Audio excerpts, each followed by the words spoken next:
તો આણંદના બોરસદમાં આબ ફાટવાની સ્થિતિ ઉદ્ભવી છે। બોરસદમાં 12.5 ઇંચ વરસાદ વરસ્યો છે। બોરસદમાં 2 કલાકમાં જ 9 ઇંચ જેટલો વરસાદ છે તે નોંધાયો। બોરસદમાં જળબંબાકારની સ્થિતિ જોવા મળી રહી છે। માત્ર 4 કલાકમાં 12 ઇંચ વરસાદ ખાબક્યો છે। તો જે પ્રકારે બોરસદમાં આ સ્થિતિ છે તે જોવા મળી રહી છે।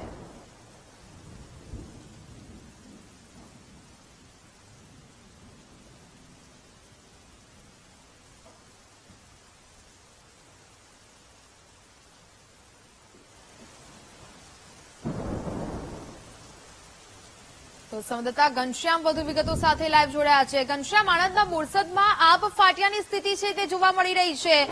પરિસ્થિતિ છે તે અહીંયા બેકાબુ જોવા મળી રહી છે। લોકો પરેશાન થઈ રહ્યા છે। શું સ્થિતિ હાલ જોવા મળી રહી છે? શું માહોલ?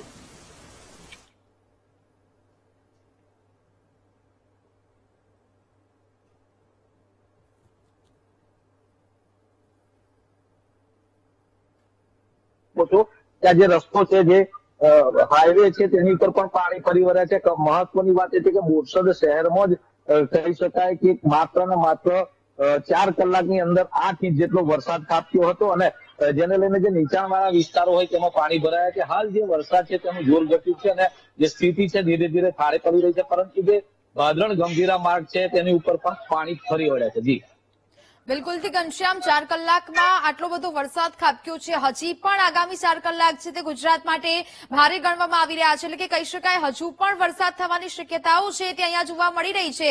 લોકોની પરિસ્થિતિ શું છે? કારણ કે અનેક જગ્યાએ પણ પાણી ભરાઈ ગયા છે। લોકો અવરજવર કરવા માટે પણ લોકો માટે મુશ્કેલ બની રહ્યું હશે।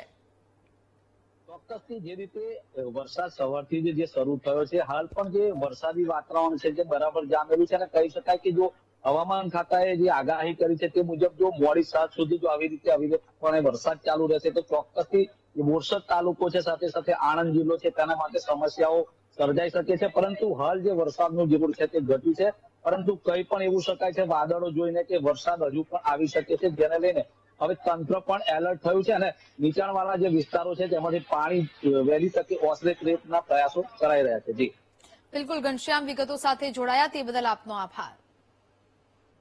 તો બોરસદમાં જળબંબાકારની આ સ્થિતિ છે તે જોવા મળી રહી છે। બોરસદમાં આબ ફાટી હોય તેવી સ્થિતિ સર્જાઈ છે। માત્ર 4 કલાકમાં 12 ઇંચ જેટલો વરસાદ ખાબકી ગયો છે।